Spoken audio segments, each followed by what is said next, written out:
passer la parole à Ariel Wimmer pour nouer la gerbe, si j'ose dire. Juste pour vous dire encore qu'après, il y aura petite fois la scène, à peu près 10 minutes, un quart d'heure, et une dernière série de questions. Merci. Voilà, bonjour, mesdames et messieurs.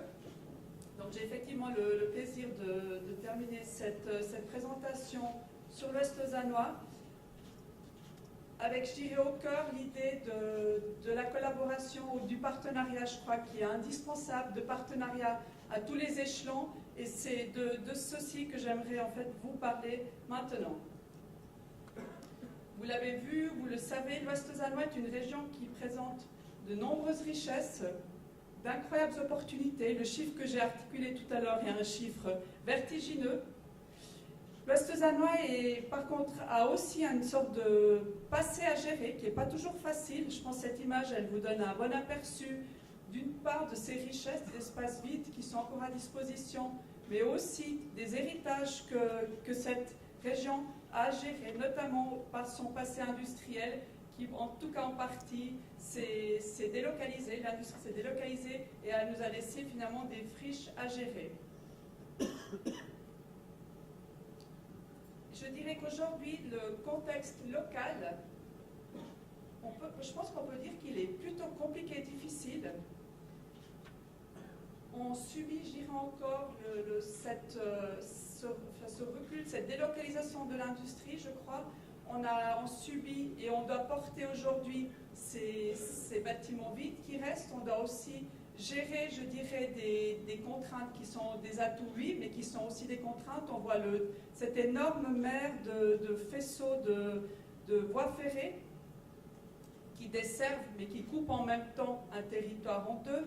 De même que l'autoroute, qui elle évidemment dessert, mais qui aussi à nouveau crée des espèces de césures dans un territoire qui se voudrait être continu s'il devait être, voilà, pour devenir un morceau de ville avec des liaisons, des perméabilités possibles pour tous les habitants.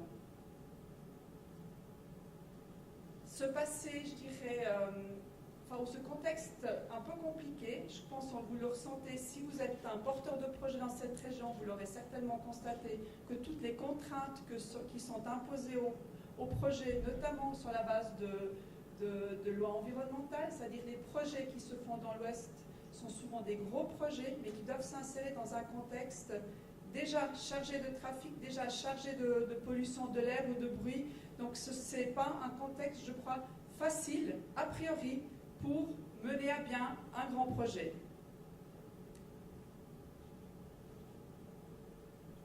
De l'autre côté, et je crois que c'est clairement sur cette vision-là que nous tablons tous, je pense que nous avons une chance, je pense que c'est une chance de faire partie d'une des régions suisses qui est en croissance. Donc les projets sont là, les envies sont là, les disponibilités sont là.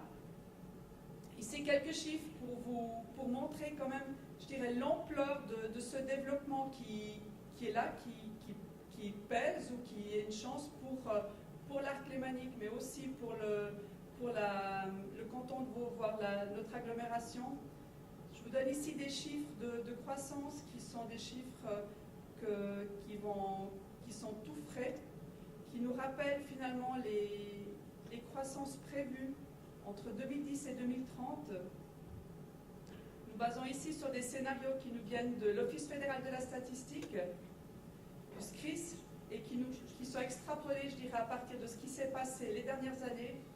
Donc on voit le canton de Vaud avec à peu près 700 000 habitants, va en accueillir encore environ 160 000 supplémentaires.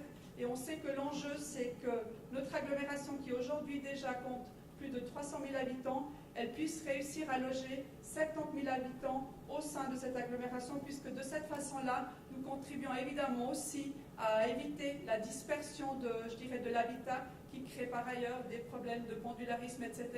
Donc dans ce sens-là, je dirais, le travail qui est fait dans l'agglomération et dans l'Ouest lausannois est vraiment un travail qui est fait, je dirais, de concert avec le canton et qui a pour objectif de limiter l'étalement urbain. L'Ouest lausannois est aussi une région qui a une vitalité toute particulière, c'est qu'elle a subi je pense, un cycle industriel qui a cessé. Elle est néanmoins un bassin d'emploi extrêmement important du canton. Elle a aujourd'hui encore un tissu d'activités secondaires extrêmement dense et vital, et je pense que c'est clairement aussi un aspect dont il faut tenir compte dans le développement de cette région, c'est de maintenir, dans la mesure du possible, de préserver des endroits qui resteront à destination de ces activités secondaires. Ce qu'on voit aussi, c'est que derrière ces chiffres de croissance, il y a évidemment aussi des besoins infrastructurels, des besoins d'équipement public. C'est à ce titre, évidemment, que le projet Élément 30, par exemple, se développe. Il est indispensable, si nous voulons maîtriser et gérer ces croissances, c'est de mettre en place des collaborations non seulement intercommunales, mais intercantonales. C'est ce qui est en cours actuellement.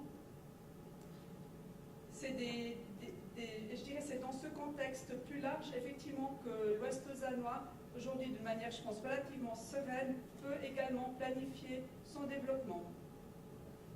Voilà ce chiffre que je disais tout à l'heure, sont des chiffres qui nous amènent à l'horizon 2030, sont des chiffres qui, cette fois, parlent d'habitants et d'emplois.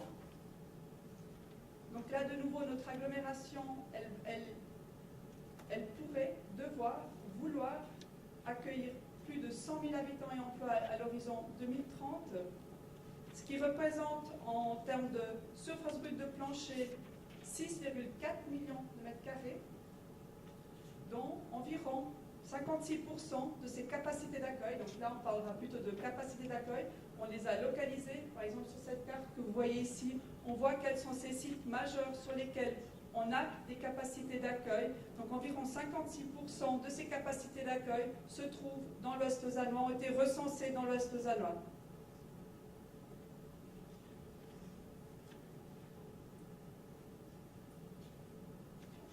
Les exemples que vous avez vus tout à l'heure sont exclusivement extraits de ces zones qui sont mentionnées sur cette carte. C'est des secteurs que nous appelons des sites stratégiques. Quand je dis nous, c'est nous les acteurs du projet d'agglomération et du schéma directeur de l'Ouest lausannois. Ce sont des sites sur lesquels les énergies se concentrent. C'est des sites qui ont du potentiel, qui vont s'améliorer au travers de requalifications, comme par exemple celle de la friche de Malais. Ce sont donc quasi exclusivement des sites intercommunaux qui se déploient sur plusieurs communes et qui nécessitent des collaborations intercommunales.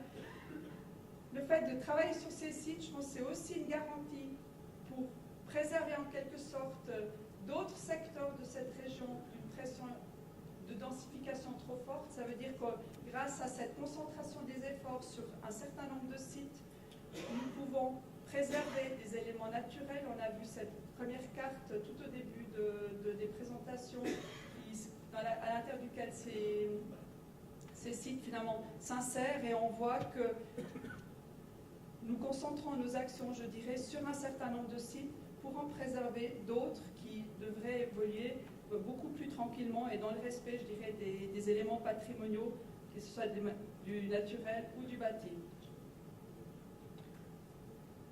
Maintenant, dans la perspective de ces chiffres qui sont extrêmement importants, je pense que les collectivités, tant au niveau communal que cantonal, voire à l'échelle de la Confédération, agissent de manière très forte et depuis quelques années déjà.